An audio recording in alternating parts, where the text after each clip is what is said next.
I was enamored with the fact that like you can melt metal, Yeah. make it stick into like whatever you want it to be, Yeah. and you got a really bright light that can blind you. That's cool.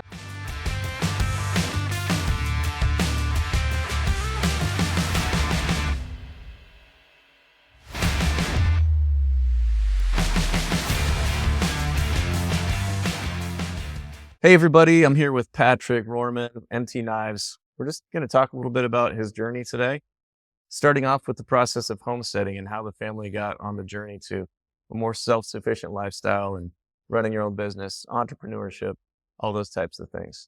Right now, we're here in process behind the scenes today of the barn being built. You're getting this ready for winter. This is going to be eventually a living space for your family. And so I just thought it'd be cool to talk a little bit about how some of that journey started with your whole family. Yeah, this is the future home, not of MT Knives, but of our home residence. But yeah, so we're converting an old barn into a home. This barn is who knows how old. The top, I guess it used to be a really nice, like gabled type barn. Yeah. And for whatever reason, they took the top off and replaced it probably in the last 50 years. So the top part's a little newer, Right. bottom part, old solid oak beams and 8-inch concrete walls. And so Yeah. I just like, we've had several homes that we've fixed up, and I hate to see a good thing go to waste. So I like to bring life to old things. Yeah.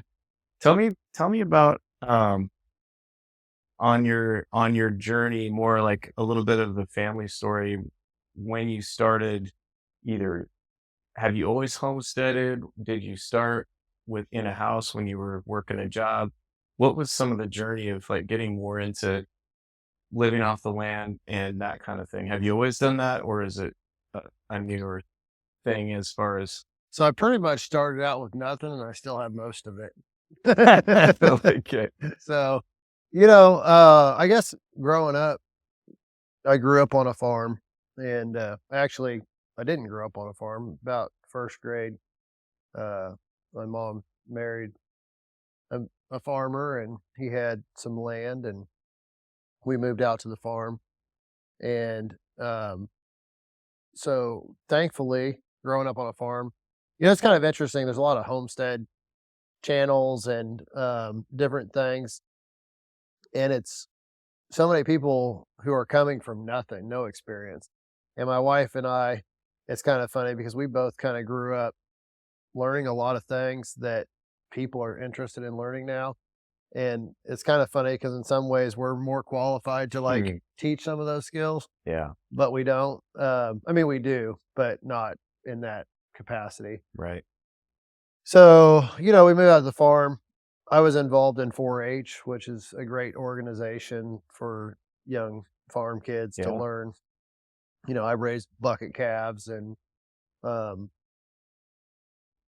think that, I did some public speaking, some talking. Through your 4-H experience? Yeah, Yeah. actually went to the state fair one year Yeah. for giving a speech, and Nice. that was fun. So I kind of felt like I used to feel like I was a pretty good speaker. Yeah. But as I've gotten older and I've done some public speaking and stuff, I really feel like I'm not a good public speaker. And it's a skill that requires a lot of work. Yeah. And there's a lot of, I think for a good, there's some people that are just kind of natural at it, maybe can just fly Sure. off the seat of their pants. And I thought I could do that, but definitely it's a skill. Sure. So anyways, I grew up on the farm. But then getting out on my own, Yeah. um, About how old were you when you'd say you were out on your own? oh, I was 18. Yeah. Like so I graduated high school a semester early, went off to college, actually went to a Christian college, and thought I was going to do some things, and then plans changed. Yeah. And sometimes our decisions we make in life alter the course that we're on, and Right. ended up getting into the world and working and having nothing, like, and then I remember, I got married and to my wife, and we um just renting and working and doing with what I knew how to do, which at the time was welding. Yeah. Um, Okay. or actually I was self-employed at the time we got married, doing like handyman type work, Yeah. roofing, additions, that kind of stuff. Sure.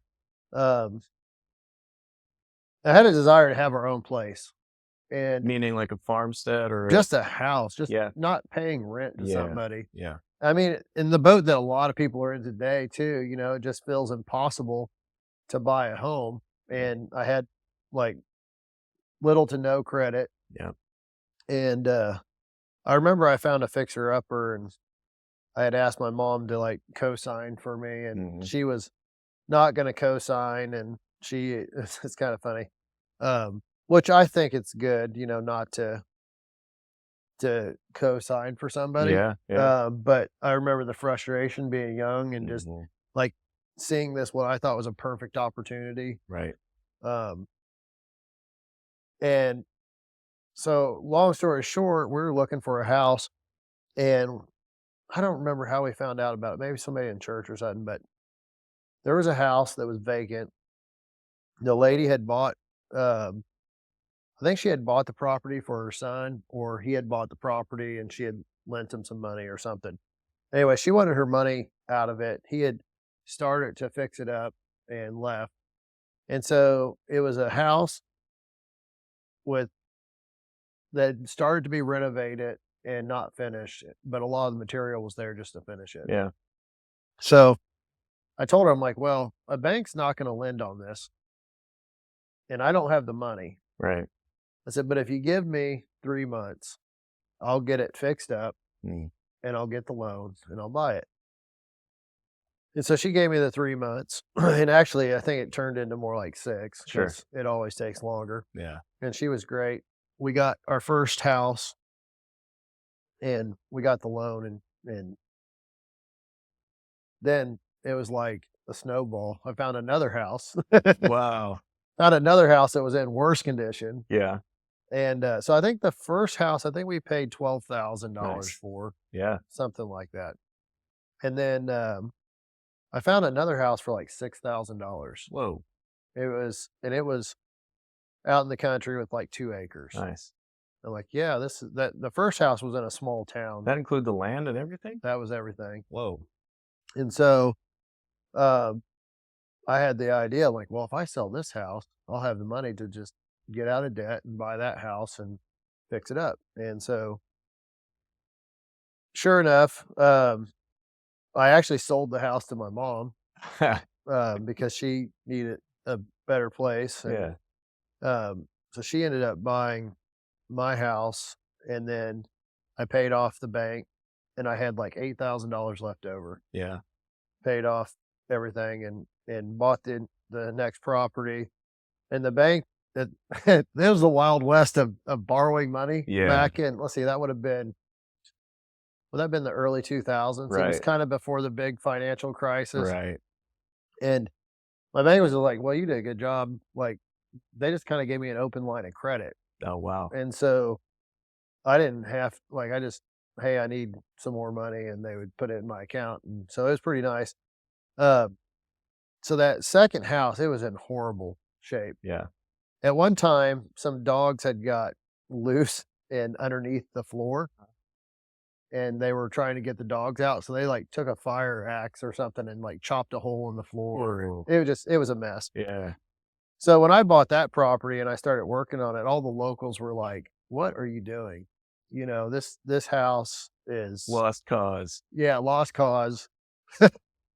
I remember like some walls I tore completely out and repaired the foundation and built back. So it was a lot of work. Yeah. And but that house allowed me to get through school. How So so? I had put in to become a lineman, work Okay. on power lines. Yeah. And because we were out of debt And because I could kind of had an open line of credit, I worked on that house while I went to school, and it was a way for like because at the time I think we had 3 kids maybe Yeah. by this time, and there was just no way that I could have gone to school and not got paid for 6 months, and I see. So because you had the freedom of time. so was kind of working for myself Yeah. and had a line of credit to Yeah, yeah. buy our groceries and But it food. wasn't so much time working on the house that you didn't have time for school. You still had time to Yeah. do the schooling. Oh yeah, and I mean that was back in the Mountain Dew days. Yeah. I had a drinking problem, Right. Drank a case of Mountain Dew a day or whatever. Yeah, yeah. Don't do that. Right. But Good on younger, buddy. could work longer. So Yeah. yeah, so it was kind of funny too, and it was really neat to see just the community be like, "What are you doing?" And then as you transform it, they're like, "Wow, that's incredible that this Cool. house that anybody else would have just given up on." And I realized in the end too, I think I put over $30,000 just in materials into that place. Wow. And I realized the bad thing about doing that is at some point you are better off just tearing down and starting over. Lighting a match. Well, I mean, because the amount of work I put, it didn't increase the value enough. Like if I would have took the same $30,000 and built a new house, Right. it would have been worth, more than even just putting $30,000 into that existing structure. Sure. Because I mean, that's just how our society works. If it's new, it's worth more. Well, and that's we talked about that a little bit earlier, and it's always a tension in my mind. How do you know when to scrap the car or when to go ahead and put the money in to repair it? Yeah. So would you say you lean toward one way or the other now because of that? Well, it depends because so if I take here, so this is my father's Leatherman, and my father's gone now, but this is missing. Let's see. There's something broken on it. I don't remember what it was. I know it's missing this end piece, needs a screw. And I contemplated sending it back to Leatherman. But I believe their policy is like they would warranty it, but I think maybe the warranty would just be give me a new one and they would keep this one. Right. And so like to me, this has sentimental value. I don't want to lose it. Yeah. Like I don't want a new one. Right. And so I'll live with it being broken. And the same thing with like this barn. Yeah. Like to some people, they would just say, "I'll tear it down and start over." Right. I mean, there's things that we're going to live with that are less than idea because we're working with what's here. Mm-hmm. But this building has a story, Yeah. just like this has a story, Yeah. and there's a intrinsic value in the story behind it. Right.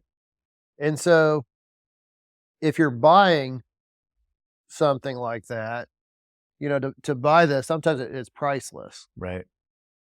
So sometimes you put more money into something that makes sense Mhm. because, and I've got a pistol. It's an old black powder single shot deal. It's really neat. The barrel screws off of it, and I took it to a gunsmith and I said, "Hey, I want you to get this cleaned up and functioning." Yeah. And I'm like, what will it take? And he's like, "Well, more than it's worth." Yeah. And I was like, that's not what I asked. I asked, what's it going to take? Yeah. And so I gave him some money. And I said, "Here, will this get you started?" And he said, "Yeah." And, like, I don't care what it costs. Yeah. And sometimes, somebody might say that's foolish, but, like, I don't think so. So, when you're looking at whether to repair something or burn it to the ground, so to speak, right. it sounds almost like more the sentimental value or the story behind it than necessarily even what it would cost to purchase something new versus the repair. Now, it's not the way to run a business, Sure. right? Like, so the thing that infuriates me is like when I went to go sell my last house, we had to put a closet in a room to increase the value. Right. Like, so I put $50 worth of material or $100 worth of material and make a closet, Right. and now my house value just went up $10,000 because it's a bedroom. Yeah. I'm like, this makes no logical sense. Right. But it's a game, and it's a frustrating game that like house flippers pay. Mm.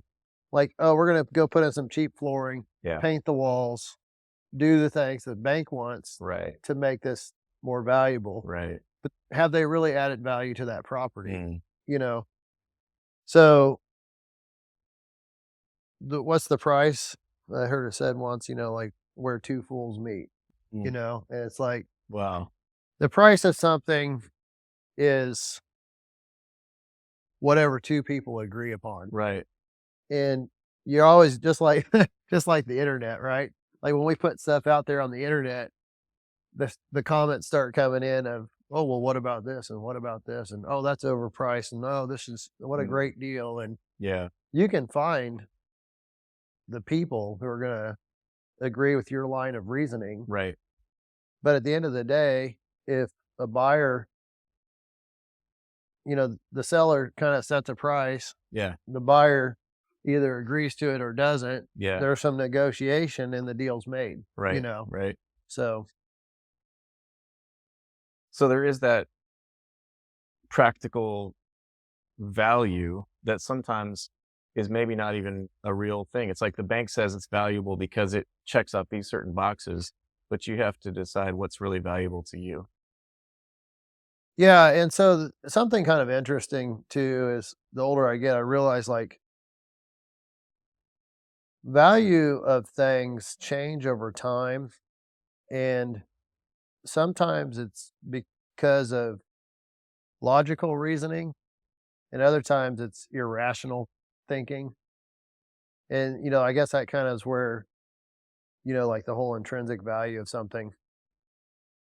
I make knives. Yeah. They have a value, Yeah. but they have multiple values, right? Sure. And I was watching some Antique Roadshow, and it's kind of funny because it was like the Antique Roadshow of people who had been there in the past and came back. It's like this woman had this chinaware Yeah. that they said was worth, I'm just throwing out numbers, I don't know, $30,000, right? Right. Back in the 90s or whatever. Mm-hmm. Comes back 10 years later or however many years it is, and it's worth like 3,000. Huh. It seems like pretty much anything has a value, becomes popular, kind of goes up in value, Mm-hmm. peaks out, and then comes back down. Yeah. And then it may even cycle and come back up in popularity and then go back down. Mm-hmm. But it's almost like a roller coaster. It seems like typically that first peak Yeah. is the highest it's ever going to be. Mm-hmm. And, so when they talk about investing, they say buy low, sell high, right?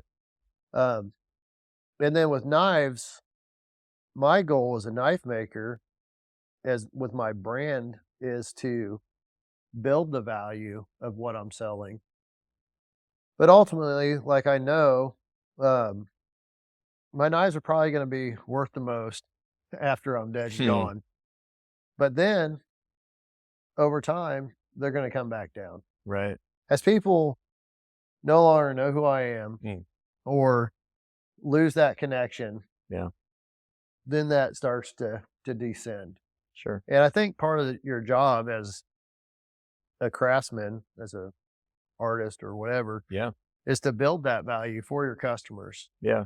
And so that was kind of the concept behind the stakeholder program that we put together. Right. Was, hey, I'm building this and I'm going to work to build value in this brand and in this company. Yeah. And, you should get on board. For those who might not know about your stakeholder program, just give them an overview of what that was. So to go from being a full-time lineman making knives on the side, I worked with Jack Spirko, the Survival Podcast, and we put together this stakeholder program, stakeholder launch, and we sold 100 positions in MT knives that basically stakeholders would always have first right of refusal to any knives that I do that Okay. are limited edition. So I've got some knives here that are limited edition knives. And also they would have the ability to get custom knives made because Yeah. you come to a point where you just get busy enough that you just can't physically make knives for everybody. Yeah. And so then you have to pick and choose who are you going to make knives for. Yeah. And for me, that was a pretty clear decision. You take care of the people who help get you to where you're at. Yeah. So stakeholders, that doesn't necessarily mean it's going to be a fast process, but Sure. if a stakeholder wants a custom knife, then I'm going to do it for them. So what did that look like? Your whole program, and how did people get involved? So we set a price, and which at the time was $550, and that was for your first knife. Okay. With which was your position. Mhm. I've got one of them down here somewhere, and it sold out in under 6 minutes. So Wow. it went really well. Crashed the website. we Oh, ended that's up a good thing. we ended up sending out emails, and it sold out really quick. So, I mean that bell curve started up pretty quickly. Yeah. Yeah. And I've had people sell their position, not too many. Yeah. And they sold them for $2,000, Nice. so. And I believe that as time goes on, that will continue to go up. Yeah. But you never know. Sure. So. Well, I want to get back to that entrepreneurial mindset and kind of even just the way that you thought about making the deal with that lady on the first house. Like, hey, I see you've got the materials here. I'll finish off your house. We'll get the loan from the bank. And you just kept rolling with that kind of mindset. I love that. Sometimes perfectionism gets in our way, especially for someone like you. You're an artisan, you're a craftsman, you have a desire to do things with excellence, and that's how you put out your knives. In other areas of life, has that been, has that slowed you down because you want it to be perfect? I probably have a pretty good mixture of just knowing that things have to be done and getting them done, but then working on something to the point of like, you shouldn't be working on it anymore, but you're just going to keep going. Yeah. And really, it's kind of interesting because Jack Spirko talks a lot about, following your passion. And let me think about, does Gary Vaynerchuk talk about following your passion, or is he pretty? I feel like he's more action oriented, like just Right. do it. Yeah, and just figure do out it. what works, create value, and then your magic moment, your connection with the right audience is going to happen. But I've always been a person that's like, stop complaining about your circumstances and just find what you need to do. Yeah. So like me going to line school, I wouldn't say, it's kind of weird because like I wouldn't say that was a passion. I always, from a young age, like I was like with welding, I Mhm. seen a guy come out and weld and fix metal, and I was enamored with the fact that like you can melt metal, Yeah. make it stick into like whatever you want it to be. Yeah. And you got a really bright light that can blind you. That's cool. Yeah. Yeah. Like I want to be able to do that. I think that's probably the root of it. Like when I see something done, Yeah. I don't think, well, I could never do that. When I see something done, I'm like, how do I do that? Yeah. How can I do that? Yeah. Like, I want to learn. Right. And so having a passion to learn and being willing to try and Mhm. fail. Like I was just talking with a friend this morning, actually, who wants to get an addition on their house and Okay. was talking about, hiring it done. And I'm Yeah. just like, do it yourself. Yeah. Throughout life, I've ended up inspiring people to do things and um, that otherwise wouldn't. Right. And it's kind of like Jessica with Homemade Wanderlust, she started a channel just mainly to keep her family and friends updated on what she was doing. Okay. And it's turned into inspiring countless people to get out there and hike. And Yeah. that's the kind of a neat thing is um, the whole butterfly effect, or, the river constantly changing, is we're so insignificant in the scheme of things. Mm. And yet we will never see the full extent of how we change the world, Yeah. and it's that, uh, it's that, I don't know, what would you call that? Like you're so insignificant and yet we're so catastrophic in Mm. the lives that we change or the outcomes that we change. Yeah.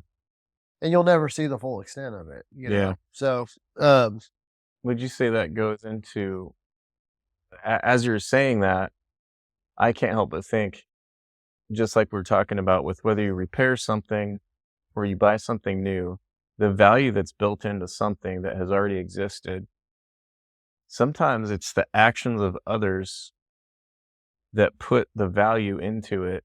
And it's not always perceivable from a monetary, tangible, like, there's things that the tools of my great grandfather and the things that he did with them, I'm trying to so relate it. I think there's so many analogies in life, but everybody thinks they need the greatest equipment, the greatest stuff.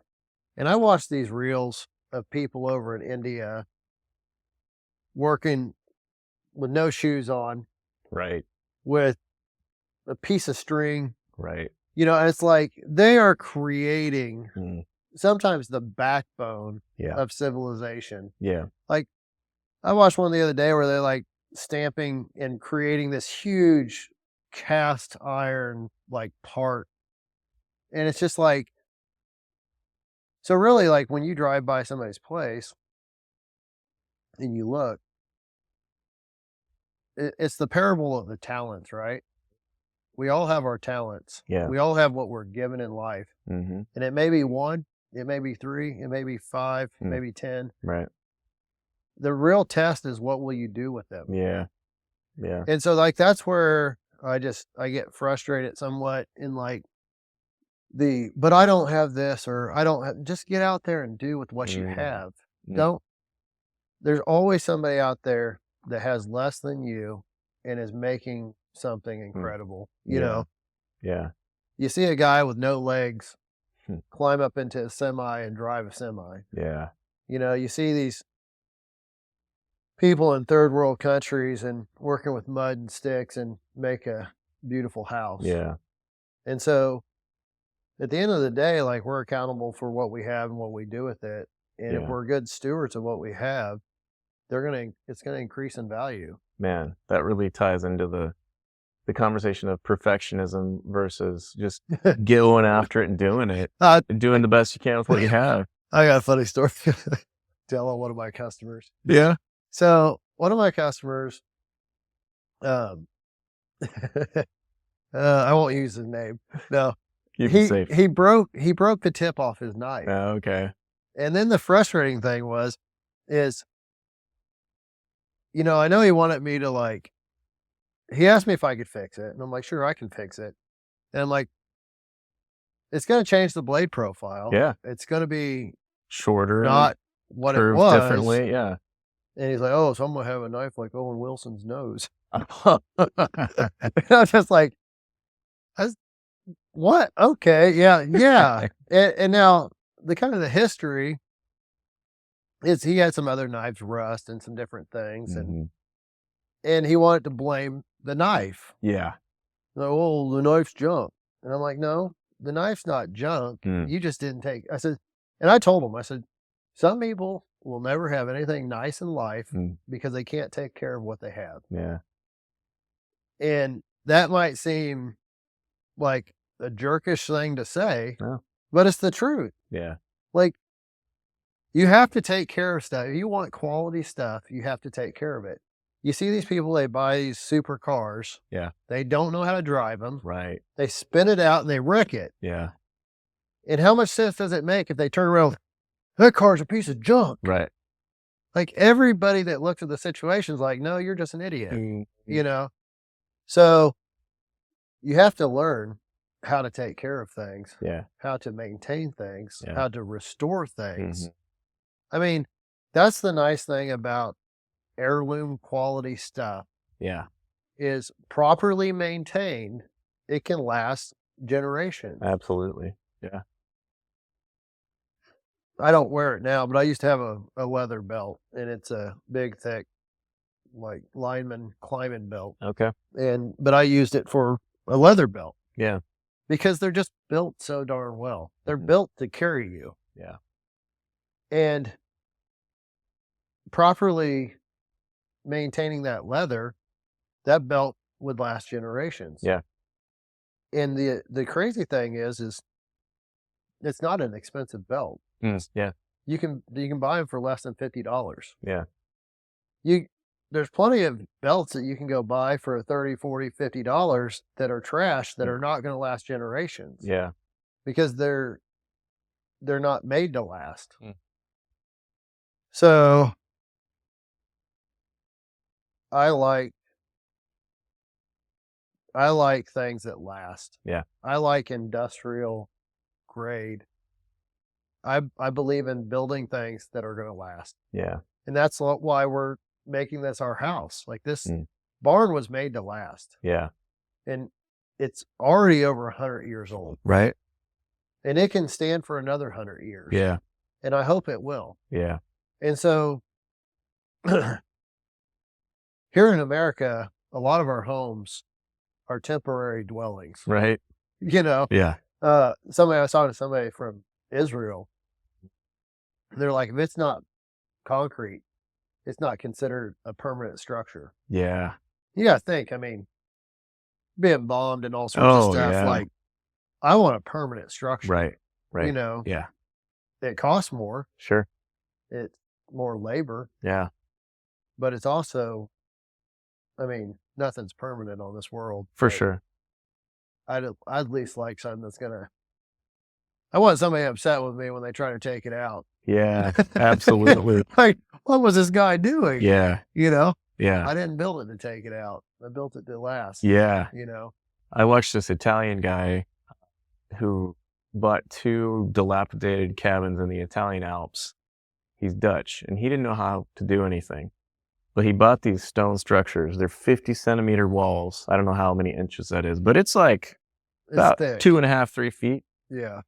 And he's building on a permanent structure there, and it's that desire to build things with quality, to not just tear it down and build something new, but to build on the value of the thing that was already there and to do it right. Yeah. And that's what it's reminded me of as you're talking.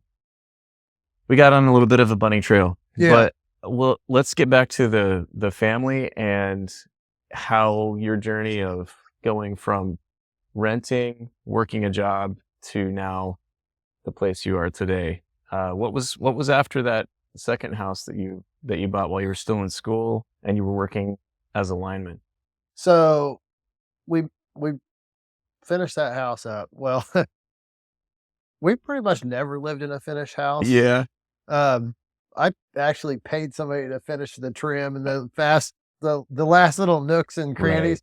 Right. And it's kind of funny. It'd be nice to be in something finished, but Well, when you're the cobbler, you never have shoes, yeah. right? So we finished that, and oddly and kind of as well, just wasn't the Lord's will for us to stay there because the local power REA company, company that I interned for. REA.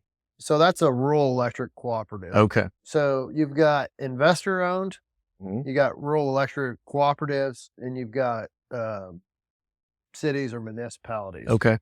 Okay, those are your three main categories of companies to work for as a lineman. Okay. They had the hard time, like cities cities and municipalities tend to pay the least. REAs, investor owned, like big investor owns, like typically pay a little bit better. Okay. So I was fully content after doing all that work to stay right there, and Yeah. I lived in the area, A couple acres of land, right? couple acres of land. However, like they had a hard time with people getting their journeyman ticket and then going to where the money's at. Yeah. And I told them, like, look, I got kids, I'm not interested in moving. You know, you guys hired me on. Mhm. Well, they weren't going to hire anybody till, like, you graduate in December, and they weren't going to hire anybody till the spring. Oh, okay. I'm like, well, I'm not waiting around. Yeah. Yeah, Yeah. I need a job. Right. And so I applied for a bunch of jobs, and we'd always kind of wanted to be in Missouri. And so I applied for this job here in Missouri and Were you in another state at the time? Kansas. Yeah. Okay. Yeah. Central Kansas. Okay. Oz. Yeah. So, yeah,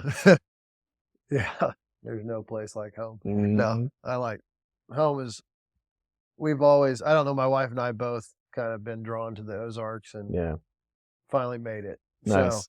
So, I sent out all sorts of applications, and the only one to get back to me, and the first one was here in Missouri. Yeah. At the time, it was a company called Aquila, and they paid. The crazy thing is I'll tell you a little more. So during the summer when I interned, one of the guys that I worked with had gone to this company called Aquila, Okay. which became Kansas City Power and Light, now Evergy. But he said, hey, they're hiring apprentices Mhm. here at the company. You should apply. And so I get on the website and I look, and they're like, the qualifications are, I'm not qualified. And so I called him back. It's like, hey man, like, are you sure? Because I'm looking at the qualifications. I don't qualify. Yeah. He says, you qualify, just apply. Huh. And so a lot of times in life, we'll miss opportunities because we think we're Mm. not qualified. Oh, yeah. And the truth of the matter is I really didn't meet their qualifications. Yeah. But it was kind of their little workaround because technically they had to hire within the company Okay. unless it was a qualified person. Gotcha. But so I applied for that job, got it. I ended up making almost journeyman wages as an apprentice. Wow. So it was really a blessing. Yeah. So we moved from Kansas to, we stayed in Kansas originally. Just moved to the area. Yeah. And So that was from the second house in Kansas yeah, to Missouri. back to a rental place. Once you got the new job. Yeah. Okay. And then it took forever for that house to sell. Yeah. Like it was right at the time where, well, I don't know. It was, the market had kind of tanked right about when I started to move. And that we sat on that house for way too long. Yeah. But we finally got it sold, made money on it. And, Good. But so now you're in Missouri, you've got a new job, you're in a rental. We've got the espresso machine going in the back, ready to make us some coffee. yeah, buddy. Tell me about the next stages of the family's journey. So, I don't even know if our house had sold by the time we bought a property. I can't remember that far back, but I've always lived well below my means. Like we've always wanted to be debt free. Yeah. And so even though I had a good job Mhm. making more money than I doubled my first year as an apprentice, I doubled my annual salary. Man, Like, so that we had to be were exciting. living, well, we weren't really living high on the hog because we were paying for the old place and Sure. But it paying for still the puts new, you in a better but position. we were in the best financial position we'd ever been in. Yeah. And, you know, it's tempting to go and buy, you know, what you qualify for. Right. Right. And, but I was just like, I've always wanted to be debt free, Mhm. wanted to, you know, have a piece of property paid for. Yeah. So we found 10 acres Mhm. with a little tiny house. Okay. Um, it needed a lot of work. How far away? Well, it Yeah. didn't need a ton. It needed work. Um, We've got some coffee coming. we got some coffee. Let's start back at the third place Third place, after 10 you acres. move to the Ozarks. You got Yeah. 10 acres. 10 acres. I believe we paid like 45,000 for it. Like, I'm gonna drop these numbers and people in the comments can be like, "What? Ah, you found a place for $6,000?" I think the first place was, I think 12, I think. 12 and then 6 and then I think 45. Okay. Now, to put this in perspective, before I became a lineman, I only made probably 25 to, there was a time where I was welding on the road, Yeah. gone all the time, where I was making maybe 50,000 a year, but for the most part, $25,000 a year. So for me to buy a house that's, you know, twice my Right. annual income, Right. I wasn't going to count on the lineman money Mm. because, especially as an apprenticeship, you Yeah. may not make it, you Right. know. Right. So anyways, I found this place, price was right. Um, we're in closing and it didn't appraise out. Oh, really? Yeah. And I had already, because I needed Cool. to get into it quick, because we were living in this really junky 2-story house that was, we were spending $300 a month just to heat it. Mm. And that wasn't to keep it Wow. comfortable. That was to keep the pipes from freezing. Wow. So we're in this, like, because I needed a place. And we, at the time, I think we had 3 kids or 4 kids. And the only place that we could find that would rent to us was this big 2-story, 1, 2, 3-bedroom house with 2 baths or something. And the rent was, you know, high. Yeah. The heating was high. Yeah. I had a toilet that was leaking. The guy wasn't gonna fix it. I told him I was gonna get somebody out there to fix it, or he was gonna fix it. Mhm. And he's like, you know, like, I wasn't gonna whatever. And he's like, "Well, I'll give you eviction papers." I'm like, "Go ahead, whatever." Like, we Yeah. were already under contract on the house. Yeah. Well, he did, and, Mm. I'd never been evicted from a place before. Yeah. And, I mean, we weren't, like, whatever. I was like, "We're moving out anyways." Yeah. Um, so before the house was bought, because there was dogs in this house that had, like, soiled the carpet and Yeah. stuff, Yeah. I had talked to the homeowner and stuff, and I was like, "Hey, can I go ahead and start ripping these carpets out, start fixing this place up so we can move into it?" Sure. And they were like, "Sure." So I ripped the carpet out and start painting and doing all this work. I was gonna put in some, they didn't really have a kitchen, Yeah. so I was putting in some kitchen cabinets and all that sort of stuff, and, it didn't appraise out. Oh, man. I had to finish the work on the house to get No it to way. appraise out. Again. Yeah. So, anyways, I started upside down on, I thought I found a good deal, Right. and then I was like, "No, that wasn't a good deal." Oh, man. So, So now you're on 10 acres. 10 acres. Tell me about But that. that was, that goes back to what surprises then where 2 fools meet. I was a Right. fool and didn't Oh, wait man. for the, and I waited for the appraisal. Sure. I could have maybe renegotiated Sure. the buying cost. Sure. Yeah. So anyways, we got 10 acres. Life was great. Yeah. Other than what we didn't know when we bought the place is there's a hog farm not Oh, too far away. yeah. So you had some fragrant warnings. Yeah. And that's probably why the house didn't appraise out. Mhm. It wasn't bad too often, Yeah. but when it was bad, it was bad. Yeah. And so you live and you learn. Sure. So Uh, what's as far as the family journey of homesteading? You got some land now. What was what was the progression there like as far as did you it start having escalated pretty quickly. tell me. So got a good job. Yeah. I don't remember. I don't know when we got a cow. We ended up, building fence, fixing fence. It was already partially fenced, but Mm. we needed some better fences. It's funny how like when we first moved in that place, some neighbors had thought we're using part of that 10 acres to drive their four wheelers on. And so when we found that out, like we're like, hey, we bought this property. We really don't want you riding the four wheelers around. Yeah. They didn't care. Oh man. And so I was like, oh. So they say good fences make good neighbors. Mm. That was one of the first fences we put in. I had some friends do it. They put in this hedge post that was huge Yeah. and like it wasn't going anywhere. Yeah. 5 strands of barbed wire. Wow. Yeah. Um, so we got at some point we got a milk cow. Yep. We had some milk goats. We had chickens. We had the whole 9 yard. Yeah. So it was life was good. Had a little garden and Yeah.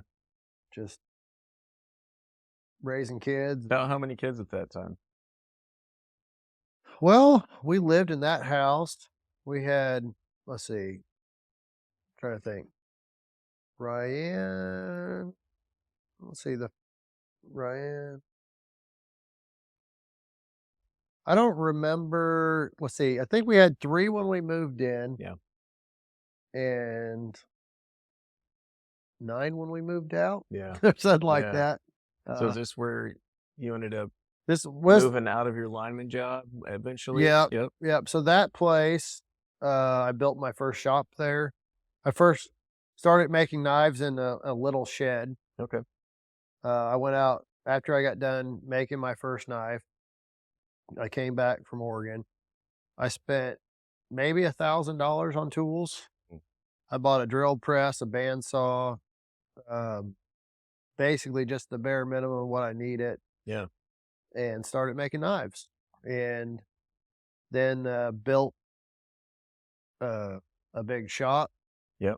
Which that was cool because I used old power poles. Ah. Built 90% of the material on that shop was repurposed Nice. from so my work had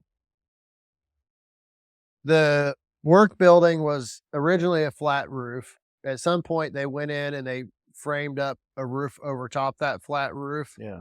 and put metal on Okay. and pitched it. Yeah. And then when the company sold, they came in and they put a bunch of money into that building and they tore that roof off. Wow. Well, they were taking that roof off piece by piece, good lumber, 2x6s, Yeah. kiln dried straight, Wow. had nails in either end, and then like a couple nails every 4 foot or so. They were stacking them up on forks and driving them over to the dumpster and No just way. dumping them in. Wow. And so I went up to them and I was like, I talked to my boss at work and he's like, well, you got to talk to the people demoing it. Mm. And I talked to people demoing and I said, hey, I said, if you guys will dump that not in the dumpster, Mhm. I'll come up tonight and I'll pick it up. Mhm. And they're like, that's funny because the one guy's, man, why do we want all this like stuff? I'm like, obviously you ain't priced wood. Like, Right. that's a lot of expensive material just going in the trash. Yeah. Good stuff. So I took home, I don't know how many trailer loads of wood. I had 2 big piles of wood. And I started on my days off, I'd pull nails and sort lumber Yeah. and then I did a big chunk of it, but then I had a family come over and I said, I'll tell you what, if you pull the nails out of this lumber, you can have whatever I don't use on my shop. Mhm. And so they pulled nails for me, got Nice. it all denailed, and then I built my shop and they still took a good amount of lumber home Right with on. them. Oh. So built my first shop out of power poles Yeah. and used lumber from that. I Wow. bought a couple pieces of lumber and then I poured new concrete, obviously. And then I put new tin on the roof Oh, wow. and on the back side, Yeah. maybe the sides. And the front I left open. Mm. I was going to leave it open because I didn't really have the money I already put a lot of money into it. Yeah. And I left the front open long enough to realize chickens were going to go and roost in my shop Oh, yeah. and poop all over my equipment. Yep. And then I'm like, this ain't happening. Right. So I finished off the front with just used metal that I had. Okay. We had a barn on the property that was falling down. Yeah. And so I salvaged some of the metal from it and threw it on the front, Gotcha. which dual purpose, good plan, helps on the taxes. Sure. Absolutely. So, so we closed in that, and that was my first big shop. Cool. And then, Yeah. Tell me about the exit from the job then at that point so while you were on that property. the stakeholder program, while it seemed like a good idea, Yeah. it really just borrowed enough money to get out of debt. I transferred all my debt to the institution and transferred it to 100 fine people that believed in me. From the institution to your state. Yeah. So needless to say, that was not, in hindsight, it caused for a lot of stress Yeah. and I don't know that I would recommend doing it that way. Yeah. And I learned from that. What I've learned from that is I don't sell product that I don't have ready to ship. Yeah. It's a very poor business practice to sell something that you don't have in hand, ready to go. Yeah. Because being in business now it's been 14 years. Yeah. You just learn, like, you can't count on anything Yeah. that's not, in your hands. Right. Yeah. And I mean, this year has been awful. Mm. I've experienced delays and setbacks from people who I have not in the past, and I don't really know what's going on, but I'm glad that I don't tell people stuff that hasn't come to fruition, You because learned that from the just stakeholder program. right. Yeah. And countless other times Yeah. throughout the business. Yeah. So yeah, that was, and then what I learned too was punching the time clock and having a good paying job. There's a lot to be said about that. Yeah. Like, I was supporting our hobby farm Right. and With your job. with my job. Yeah. And then as the knife became my full-time income, I wasn't, and I wasn't making, and I'm still not making lineman wages. Yeah. And so a lot of things slowly started to go. Sure. First, a family cow's nice, Yeah. but they're also very expensive. Mm. They eat a lot of feed. Yeah. So you have to be able to maintain your lifestyle. The more you have, the more is required to maintain it. Yeah. And so there's a lot to be said about minimalism. Yeah. I say that in this big barn that we're going to be making a house. Right. Well, I know it's going to be a good place to live. And Right. And at the same time, the lessons from that 10-acre property, I'm sure there's new things you're carrying into this property. So let's talk about some of those lessons that you learned you took on all the animals, all the projects, you're working a job plus building a business. What are some of those things going to be that you won't do? It's interesting in life, like, like earlier, we were talking about what if something is worth. Yeah. There's also a cost in owning things. And so over time, you learn that even something that has value, if you can't afford to own it, then you really got to do without. And we learned that hard lesson. And so you really have two options. You either make more money, Yeah, so that you can have those things, Right. or you live a more minimalistic lifestyle. Yeah. And we're all in that place where there's things in our lives we can get rid of, Sure. and there's things in our life that we want. And the question is how bad do you want it, and what are you willing to pay for it? Yeah. Like I know there's people out there that intentionally put themselves in massive debt Mm.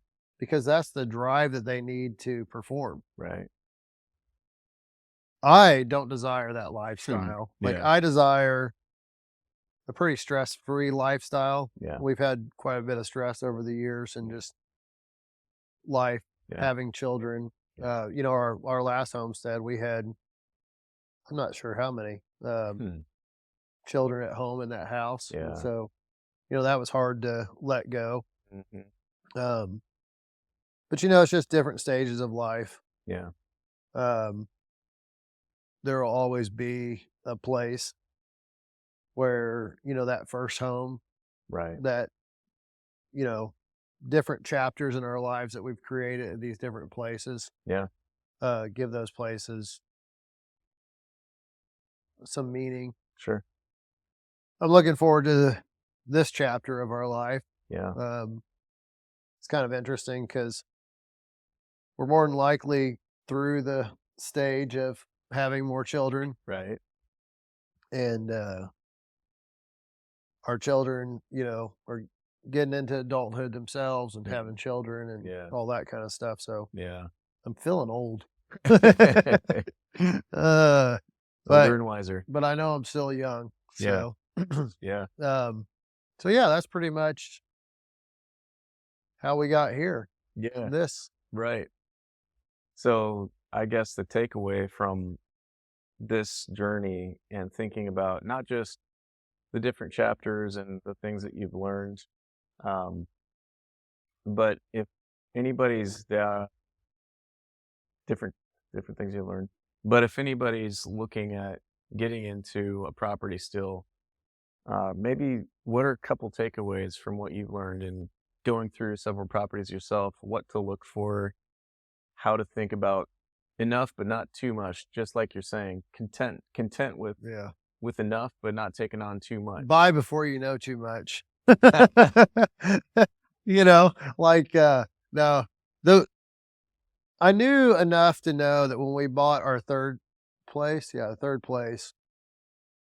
I knew that I wanted to live in the area for a while to see what to look for. Yeah. And, you know, like going from Kansas to Missouri, in Kansas, you don't really have to worry about flooding. In Missouri, you got to worry about flooding, Yeah. you know, being access, especially being a lineman where I have to go to work in severe weather. Yeah. Like now you don't want to live in a place where your road's going to flood and keep you in. Even where we're at now, thankfully we're in a place where we don't get flooded in, but a lot of the roads around us will flood. Yeah. And wash out bridges and wash out roads. And so know your area. Know your area. Know how your area is going to affect, you know, you. Like, if you don't want a lot of traffic, I would have never guessed we'd have a lot of traffic here. Yeah. We have a little more traffic than I like because it's a back way. It's a back route to get to some things. Sure. Although with the road being washed out now, it's settled a lot of that down. Oh, okay. But yeah, the more you know, like it makes it harder to find a place. And the other thing is too, like realizing that a lot of times when people are selling, they're selling because of a problem. Yeah. Sometimes it's nice to find, I mean, as bad and morbid as this sounds, sometimes it's nice to find a place where somebody just got old and they no longer live there. Sure. You know, and because then in that case, at least you know they weren't trying to get rid of that place. Yeah. And thankfully, like sometimes they may have children that have planted somewhere else and just don't want to live back there. Right. You know? Right. And as far as the things that you, I guess, learned as working together as a family? Like, for instance, you've got a hat on that your wife and kids make. So there's parts that they're actively involved in with business and generating income. How do you approach some of those? Like, how do you approach some of those things on what you work on together as a family, finding things that you're interested in or things that you can do together? So we've always tried to work as a family. Um, my wife used to make soap, and Yep. that was something that the kids would help with, Hmm. which is a little bit dangerous, messing with Can lye be, and stuff. can be. Um, but then we've tried to teach our children, just how to make and sell something. That Yeah. whole process, like people who don't produce something tangible, or it's just that meaning. It helps you understand the value of things, Hmm. know what it takes to make something. Mm. I think it just makes you a better consumer, better Hmm. customer. So yeah, this hat, my wife. So funny enough, um, talking about inspiring and encouraging people, I learned how to crochet Oh, yeah. because of 4-H. Oh, way back when you were young. Right. And I learned how to run a sewing machine because of home ec. Right. Like I learned a lot of things that today's generations aren't learning. Right. I learned how to weld in high school in shop class. Yeah. We've taken a lot of those skills out of the schools. Hmm. I'm thankful that I grew up in a time, in a generation where they understood the importance of teaching practical skills. Yeah. One of my shop classes, we learned how to assembly line things, Okay. how to make something and make it repeatable, Right. So like all these things that I learned as a kid, whether it be in 4-H or whether it be in school, help prepare me for where we're at now. Yeah. And I want to teach my children the same thing. So years later, my wife and a friend of hers, I don't know, they were going to crochet a hat or something, Mhm. and they struggled to understand the pattern. Yeah. And so I actually like helped them. Okay. Like, well, this is simple. You just got to do this and this and this, and showed them a couple things. But then they took that and learned. And Yeah. my wife, I think my wife never liked knitting. Okay. She wanted to crochet. And then, oh, that's what happened. So I wanted this hat, Okay. and I found the pattern for it, Yeah. but it was knitting, and Okay. I didn't know how to knit. Yeah. And so my wife didn't want to knit, and so we hired a friend of hers to Okay. knit me a hat. Yeah. It's I, I think it's alpaca, Yeah. which I like because I like wool. That's But what these are made wool, of. yeah, Yeah. wool is itchy. Alpaca doesn't have the itch factor with it, Okay. but it's warm. It's warm when it's wet. It's warm all the time. Yeah. It actually keeps you warm when you're cold, and can kind of actually somewhat keep you cool too when it's hot. Not Okay. like super hot, but so Yeah. I wear it most of the year. Ah, cool. Um, it's also naturally antimicrobial and antifungal. So Yeah. like wool it doesn't hold on to odor, Nice. so it's not gonna stink of sweat or Yeah. just whatever. Yeah. So I really I wanted it. So I found a friend of hers and I paid her. I bought the wool, and I bought paid her to make me one. Mhm. And then I was working a call and I lost it Oh. like the first night out. I think I had like taken it off and sat it on my lap or something and got out of the truck, and it, Yeah. it fell out. Right. And I went back and I looked for it and I couldn't find it. And my wife, she didn't have the heart to tell her friend that I had lost it. Like, so it's funny, like when knitters, Yeah. there's something they talk about, like somebody being knit worthy. Okay. Like, What's that mean? well, to make something like a sweater or make anything knit, it consumes a lot of time. Yeah. and it has to be taken care of. Right. It's like that sports car, right? You can't just jump in it and not know how to take care of it. Yeah. So it's easy to ruin a hat like this, like throw it in the wash machine and it felts, shrinks. Yeah. You know, throw it in the dryer and it shrinks. Right. So you have to take care of it. Mhm. You can't be careless and just leave it sitting on your lap and lose it. Right. You know, Yeah. like it's not a cheap hat. The Yeah. wool's expensive, the time's expensive, Yeah. and I lost it like on the like So you weren't knit worthy at I'm first. not. Well, I'm still not knit worthy. Okay. I've had like 6 or 7 of these hats. But you know, The point being the that, point being is I wasn't knit worthy. So but my wife did not have the heart to tell her friend. yeah, So she learned how to knit because she didn't want. I was just like, have your friend make me another one, you know? right. So she learned how to knit and made me another one. Gotcha. So then fast forward to some years back, and I was going to an event, and I got to Springfield, and I realized like I didn't even get to Springfield. I'm like, man, I forgot my hat. Yeah. And so I was like, you know what? I'm just gonna make me one. Right there on the road? Well, no, but so I got on my phone, I started looking for alpaca, Yeah. and I found there was an alpaca farm just outside of Springfield. Oh, nice. I stopped there and I bought like a couple $100 worth of Wow. wool, Yeah. because I bought some for my wife and Yeah. just whatever. But I bought a bunch of wool, and I bought, did I buy needles? I think I bought some needles. And I told my wife, I'm like, hey, send me that pattern. And in my mind, I was going to knock it out in, 3 or 4 hours or Okay. something, like, Yeah. and thankfully there was a lady there, Mama Sauce. I was Okay. going to Tennessee to live free in Tennessee. Yeah. And,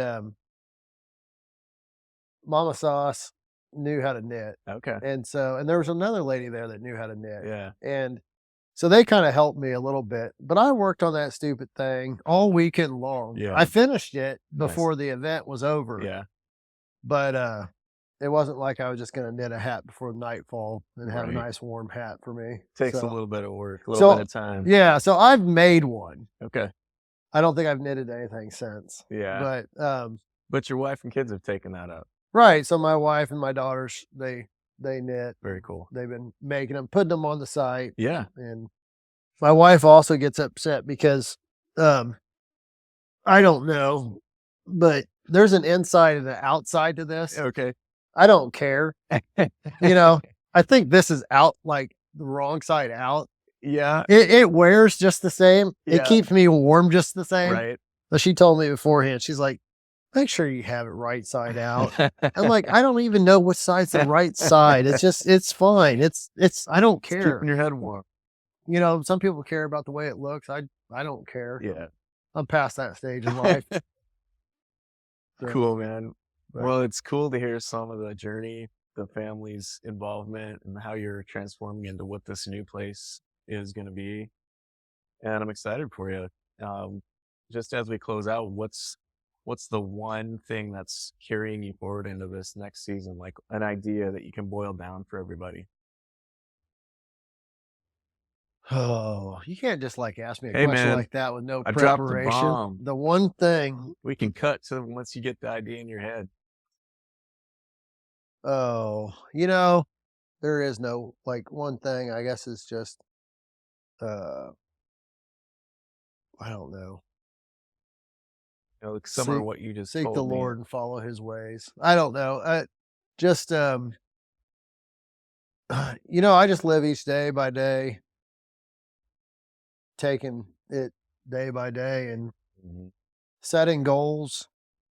I have a general idea of, what, but I really, for the most part, fly by the seat of my pants. Yeah. Like I set goals, but life is so full of things. There's some goals that we set that are just non-negotiable.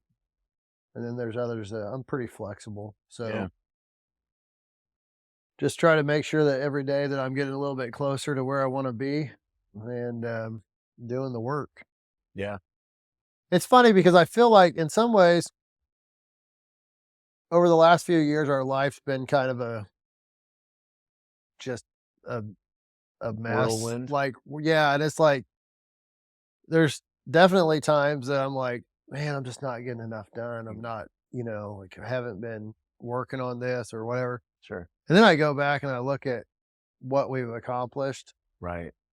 And I'm like, okay, well, maybe I have been doing, not, but Yeah. it's just with life and work. Um, yeah, it's crazy. I told my wife the other day, I'm like, we're coming up on 2 years Mm, of owning this property. wow. And she's like, no, it hasn't been 2 years. I'm like, yeah, it's been Goes back. this plywood. Yeah. I bought this plywood. That's what it was. I was like, I bought this plywood when I first like got on this property Yeah. with thinking like, I'm going to knock this out. Right. A year and a half later, it's finally down Yeah. some of it. Yeah. And I'm like, just sometimes you buy the plywood, but you don't get it down for a year and a half, Right. And so in the early days when I was just renting, I went out and I did a lot more stuff that I wanted to do. I really, in some ways, had more freedom Mm-hmm. because I didn't have to worry about if the hot water heater broke, Hmm. if the roof leaked, if the Right. yard need mowed. Like there's a lot of those things that you need to be thankful for when you're in those stages, because the more you have, the more that's required of you. That's a good reminder. We always want more stuff, but sometimes the more stuff ends up controlling and owning us, Yep. taking away more of our life than we want it to. Yep. Patrick, thanks. Good talking to you as Thank always. you. Hope you enjoyed the coffee. It's so good. Always good. We'll talk to you next time.